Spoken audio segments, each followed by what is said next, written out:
안녕하세요. 국일학원에서 방문여고 담당하는 조인혜입니다. 여러분들 방문여고 입학을 축하합니다.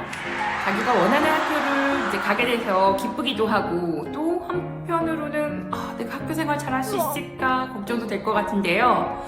그래서 준비해봤습니다. 슬기로운 학교 생활 방문여고 편 통해서 내가 어떻게 하면 국어 성적을 잘 받을 수 있을지 한번 알아보겠습니다. 시작하겠습니다. 슬기로운 학교생활 안으로 들어가서 이제 본격적으로 방문여고 내신의 특징에 대해서 알아볼게요. 두 번째 페이지에 보면은 우리 국일학원의 성적 우수자, 작년 성적 우수자 명단이 나와 있는데요. 다음에 이제 올해의 주인공은 여러분입니다. 여러분들도 여기에 꼭 이름이 올라갔으면 좋겠어요. 그래서 성적 우수자가 되기 위한 정보를 한번 먼저 탐색해 봅시다. 우선 성취도 비율을 한번 볼게요. 국어 평균이 70점대예요. 70점대면 높지 않은 것 같은데? 아니에요. 높은 겁니다.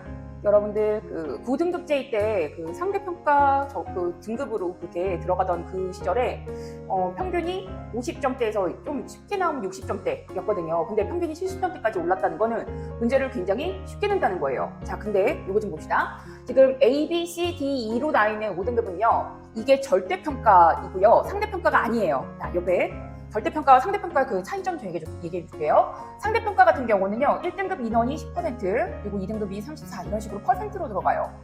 그래서 이거는 내가 성적이 몇 점을 받든 위에서부터 등수 세워가지고, 그래서 1에서 32등까지는 1등급, 나머지도 또 이렇게 30에서 108등까지는 2등급, 이런 식으로 나가는 거예요. 그래서 지금 학생 인원이 318명일 때를 가정해서 이렇게 보여준 건데, 이거는 지금 초반 얘기고요. 방문여고도 다른 학교와 마찬가지로 중간에 자퇴를 한다든가 아니면 전학을 간다든가 하는 이유로 인원이 많이 줄었어요. 그래도 31명 정도, 30명 정도는 그래도 1등급을 받을 수 있을 겁니다. 그거는 지금 상대평가 얘기고요. 성취도 비율을 올라가서 보면은 지금 이거는 절대평가거든요. 그러면은 그냥 90점 이상이면, 그리고 80점 이상이면 70점 이상으로 이런 식으로 해서 그 성취도별 공표 비율로 이렇게 들어가는 게 절대평가입니다. 근데 지금 보면은 A 인원이 적은 편이에요. 문제가 평균이 이렇게 쉬운데 90점대 이상이 이렇게 적다는 거는 작년 기준으로 봤을 때 여러분들 선배는 조금 학력이 최상위권 학생들 몇몇 빼고는 조금 그 상위권이 그래도 그렇게 치열하진 않았다라는 느낌이었어요. 근데 되게 이상한 게 초반에는 되게 친구들이 잘 감을 못 잡았거든요. 그래서 최상위권 그 학생들 이게 조금 그렇게 치열하다는 느낌이 아니었는데 2학기 말로 가니까 내신에 대한 감을 잡고 이제 공부하는 법을 익혀서 그런지 좀 더 치열해지더라고요. 자, 그럼 정리해 봅시다. 학교 특징으로 지금 나와 있는 첫 번째 보면요. 내신 시험이 쉽게 출제된 거는 2024년도부터 나타나는 추세였어요. 이때 교장선생님이 바뀌었다고 하더라고요.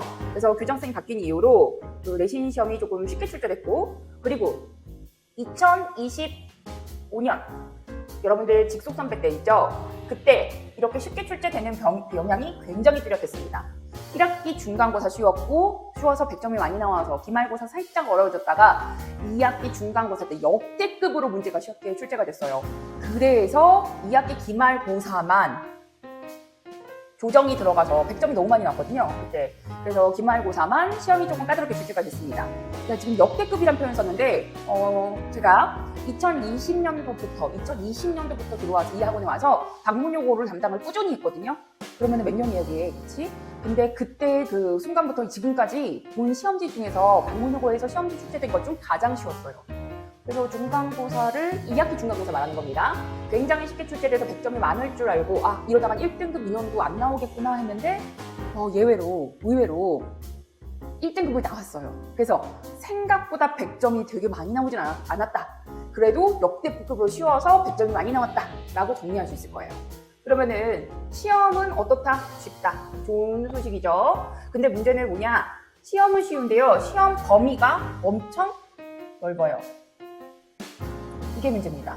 혼자 공부하기가 되게 힘든 학교라고 생각이 들어요. 한번 시험 범위에 대해서 살짝 보여줄게요. 1학기 중간고사, 우리가 고등학교 입학하고 첫 시험에 해당이 되는 시험범위인데요.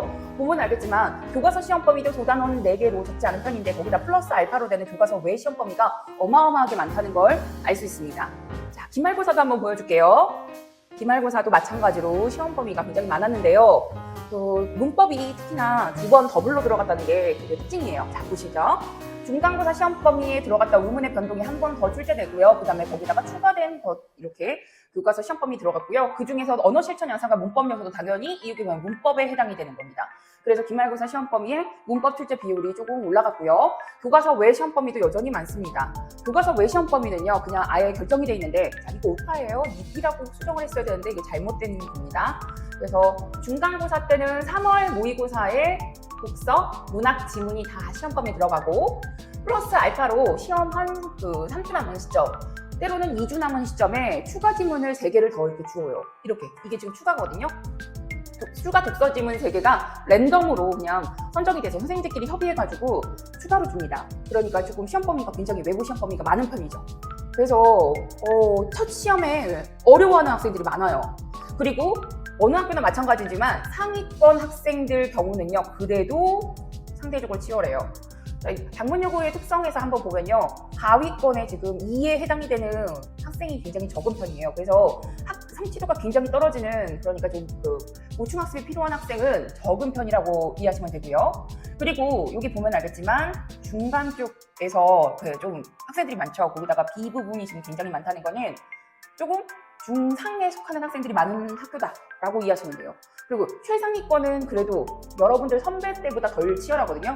그 이유는 여러분들 선배 때 같은 경우는 방문여고가 미달이었기 때문에, 그러니까 옛날에 9등급제 때 얘기하는 겁니다. 그때 미달이었기 때문에 특목고 떨어진, 특히 뭐 이렇게 과학고 떨어졌다든가 이런 학생들이 와가지고 그 학생들이 상위권을 차지해요. 최상위권.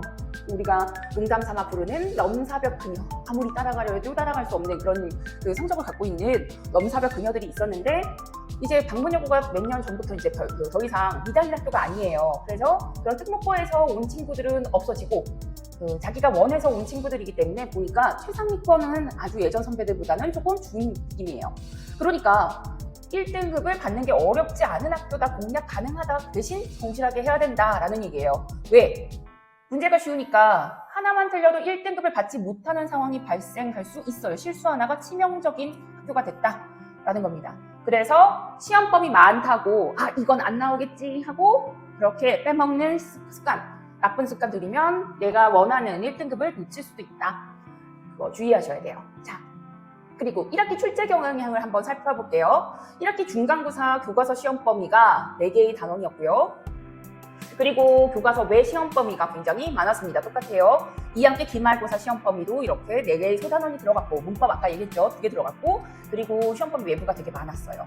그래서 외부 독서 지문 중 랜덤 3개는 시험을 3주 남은 시점에 프린트를 나눠줄 때 알 수 있어요. 그러니까 교과서 시험 범위는 어떻게 해야 돼요? 우리가 미리 공부를 해둬야 돼요. 그리고 중간고사 때 같은 경우는 고1 학력평가 지문, 그리고 고2 것도 들어가긴 했습니다. 기말고사 때는 고2 학력평가 지문이 또 포함돼서 1, 2가 돼서 치러졌고요. 그리고 교과서 시험 범위는 학교 프린트 내용이 중요합니다. 문법 같은 경우는 거의 교과서 내용을 안 봐도 그냥 학교 프린트만 봐도 될 정도로 그렇게 출제가 됐어요. 왜냐면 학교 프린트에 교과서 내용을 모두 담아서 교과서로 진도를 나가지 않고 프린트로 진도를 나가고 그걸로 시험을 내더라고요. 그리고 교과서가 바뀐 지 얼마 안 돼서 그런지 학습 활동에 있는 내용을 응용해서 시험에 낸 게 굉장히 많았습니다. 출제 경향은 이래요. 자, 그리고 수행평가에 대해서 간략하게 얘기를 해볼게요. 여러분들 수행평가가 왜 중요하냐면 지금 40%라고 했거든요. 그래서 중간고사가 30%, 그리고 기말고사가 30% 이렇게, 그리고 수행평가가 40% 합쳐서 전체 점수가 나와서 등급이 결정이 되는 거예요. 지금 보니까 수행평가 비율이 무시할 비율이 아니죠. 그렇죠? 예전 같은 경우는요, 서평 쓰기 활동하고 그냥 단어 시험 정도만 보고 그렇게 수행평가를 까다롭게 보지 않았어요. 지금도 뭐 수행평가가 까다로운 편은 아닌데, 포인트는 뭐냐면요, 실질 반영률이 있는 학교로 바뀌었다는 거예요. 여러분들, 그러니까 동점이 굉장히 많아요. 수행평가에서 감점이 안 돼야 유리합니다. 그래서 이것도 챙겨야 되는데 어렵진 않습니다. 서평 쓰기 활동은요, 매 수업마다 책이 있고 이렇게 그 간략한 활동을 하는 걸 몇 번을 해요. 몇 차시를 해요. 그리고 즉 그 앞선 수업 시간에서 3, 4시간 정도 이제 3, 4차시 정도를 그렇게 책 읽는 활동을 한다는 거죠. 그렇게 그 하면서 간략한 종이 뭐 채우는 활동을 하고요. 그 다음에 한 번 이제 서평 쓰기 활동한다라고 하고 미리 공지를 하고 50분 안에 한 그 서평 쓰기 항목이 있더라고요. 거기에 한 5개 정도 항목에 맞춰서 거기에다 뭐에 대해서 써라라는 거를 조건에 맞춰 쓰면 됩니다. 그게 15% 들어가고요. 문해력 평가 같은 경우는 단어 시험이거든요. 지금 여기에 자세히 그 안 보일 것 같은데 3번 봐요. 3번 시험을 보고 프린트는 그 학교에서 공부하는 그 교과서 단원이나 아니면은 교과서 외 독서 지문에 해당이 되는 프린트, 그 어휘 프린트를 미리 줍니다. 단어 시험이에요. 어렵지 않습니다. 그래서 3번 하기 때문에 그냥 미리 공부를 해서 들어가면은 웬만하면 만점 받을 수 있고요. 감점이 되면 안 되는 그런 수행평가라고 생각하면 됩니다. 그리고 문법 시험을 봤는데 1학기 때 말하는 거예요. 50분 안에 의문의 변동 시험을 봤습니다. 그래서 의문의 변동이 작년 같은 경우 굉장히 중요했어요. 중간고사 때 들어가지, 기말고사 때 들어가지, 수행평가에도 들어가지, 의문의 변동을 잘하는 학생이 굉장히 유리한 그런 1학기였습니다. 자, 반면 2학기 때 들어가면요. 서평 작성하기는 1학기와 똑같이 진행이 되고요. 그리고 똑같이 단어 시험을 보는데 문제는 자 2차 시에 15분의 그 시험 그거 보면서 중세국어 문법과 훈민정음 해석 시험, 지금 실질적으로 중세국어 문법과 관련된 부분을 수행평가에 포함시켰다는 게 차이예요. 그래서 총 3번 보는 건 똑같은데 2번째 중세국어 문법이 들어갔다라고 보면 됩니다. 그리고 또 다른 그 수행평가 보면은 문법 분석 시험을 1학기 때 봤던 거와 달리 주제 탐구 보고서를 시험을 봤거든요. 이게 총 3차시에 걸쳐서 진행이 됐다고 하더라고요. 그래서 탐구 주제를 먼저 제출을 하고 그 다음에 참고 자료를 올리고 그 다음에 보고서 작성하고 이런 식으로 3단계로 진행이 됐다고 합니다. 그리고 보고서 작성 같은 경우는 50분 안에 그걸 모두 다 작성하게끔 그걸 이렇게 봤대요. 그리고 보고서 작성 50분 안에 하는 거 미리 준비해 올 수 있게끔 그 안내 조건을 잘 줬다고 합니다. 그래서 대체로 보면요. 수행평가가 까다롭진 않아요. 하지만 성실하게 해야지 어떻다? 점수가 깎이지 않아서 1등급 받을 학생들은 이 수행평가도 챙겨야 된다. 예전에는 그냥 독서활동만 하고 점수를 다 퍼줬는데 이젠 더 이상 아니다. 라는 것만 알아두면 됩니다. 자, 그리고 내신 시험이 어떻게 출제되는지 간략하게 얘기해 볼게요. 중간고사, 기말고사 시험 분석해 놓은 건데요. 이거는 여러분들에게 책자로 나눠줄 겁니다. 그래서 전체적인 조망만 한번 볼게요. 자세한 사항 같은 경우는 눈으로 한번 읽어보시기 바랍니다. 여러분들 학원 리뷰 테스트에서 이런 식으로 출제한 게 그대로 시험에 출제가 된 적이 많거든요. 그래서 그 학원 리뷰 테스트 같은 경우 그리고 학원 프린트 준 것 이런 것들 성실하게 공부한 학생들이 확실히 성적이 유리합니다. 그리고 요거 좀 한번 전체적으로 조망을 한번 해볼게요. 총평에 보면은요, 1학기 중간고사 때는 문학 영역이 그냥 평범하게 중간 난도 정도로 출제가 됐었어요. 그리고 그 상위권인 학생일수록 답을 쉽게 찾았을 거라고 생각이 되고요. 단지 조금 어려워한 학생들을 보니까 중하위권에 해당이 되는 학생들이 그 언어 표현들을 동그라미 1, 2, 3, 4, 5 같은 선택지의 그 언어 표현들이 너무 헷갈리는 게 많았다라는 얘기를 했어요. 그래서 그 문학 영역은 무난한데 고등학교에 대한 대비가 전혀 안 된 학생 같은 경우는 조금 어려워할 수 있다 정도고요. 좀 어려웠던 거는 독서 영역입니다. 외부 시험 범위로 거의 출제가 됐고요. 어려운 문제가 그나마 있었던 게 독서 부분이었어요. 그래서 상위권 학생들도 헷갈려하는 그런 일부 문제가 있었다는 거, 그걸 알아둬야 되고요. 무엇보다도 미리 선행을 공부를 안 한 학생이라면 고등학교 독서 시험을 스타일을 몰라요. 모의고사 스타일이라는 걸 잘 몰라서 감을 못 잡더라고요. 그래서 공부 열심히 했는데 성적이 안 나왔어요. 속상해요. 라는 학생들은 보니까 모의고사를 고등학교 입학하기 전에 한 번도 풀어본 적이 없다고 합니다. 근데 요거는 한번 본인이 좀 하셔야죠. 아니면 학원에서 시키는 거라도 잘 열심히 했어야 되는 부분이에요. 자, 그리고 문법 영역 같은 경우는 교과서 개념 위주로 쉽게 출제가 됐기 때문에 학교 프린트와 그리고 교과서만 보고도 열심히 공부한 학생이면 어렵지 않게 성적이 잘 나왔을 거라고 생각이 돼요. 그래서 전체적으로 지금 우리가 포인트는 뭐냐? 문학이든 독서든 고등학교 스타일의 시험 문제를 그래도 접해본 학생이 그래도 성적이 유리하다. 그리고 독서 같은 경우는 독서 문제 푸는 걸 어려워하는 학생은 뒤에 부분까지 시간 부족으로 도미노 현상이 일어나서 성적이 완전 폭망하는 경우가 있더라라는 겁니다.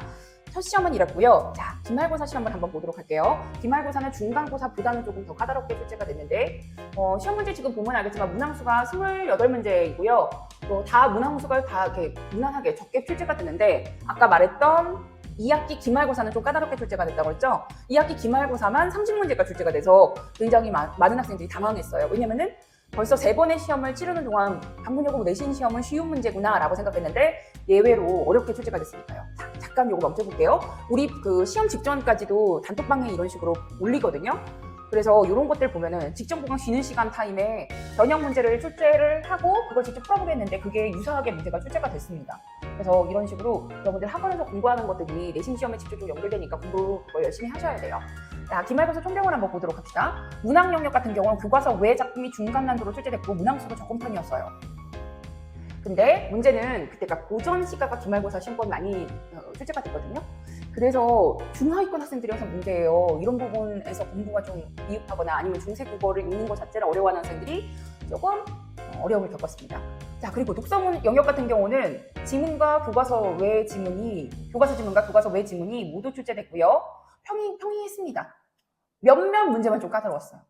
그래서 문법에서 시간 많이 뺏긴 학생들이 독서 문제 제대로 읽지 못하고 급하게 풀어서 오답률이 높은 적은 있었어도 문제 자체는 어렵지 않았다. 자, 그리고 문법 영역은 교과서 개념 위주로 출제됐지만 중간고사 때보다는 조금 어렵게 출제돼서 예상을 못한 친구들 쉽게 나올 거야 하고 공부를 소홀히 했던 친구들이 시간을 많이 뺏기고 어려워했다라고 합니다. 그래서 문법이 계속 그 발목을 잡을 수도 있으니까 그것도 열심히 해둬야죠. 그래서 우리가 지금 예비고1 때부터 지금 문법 열심히 하는 이유가 그거예요. 자, 그리고 화법 영역이 시험에 출제가 됐습니다. 예전 같은 경우는 화법과 작문에서 시험이 출제가 안 됐는데 교육과정이 바뀌면서 이게 수능이 이게 포함이 되니까 화법 영역도 출제되는데 문항수도 적었고 그냥 교과서 열심히 공부하면 편리하게 그 답을 고를 수 있을 수준이었어요. 그래서 전체적으로 이렇게 시험에 대해서 종합을 해봤습니다. 정리해볼게요. 그 세 줄 평, 이렇게 세 줄 정리 이런 거 좋아하죠, 여러분들? 첫 번째, 방문여고 내신은 쉽다.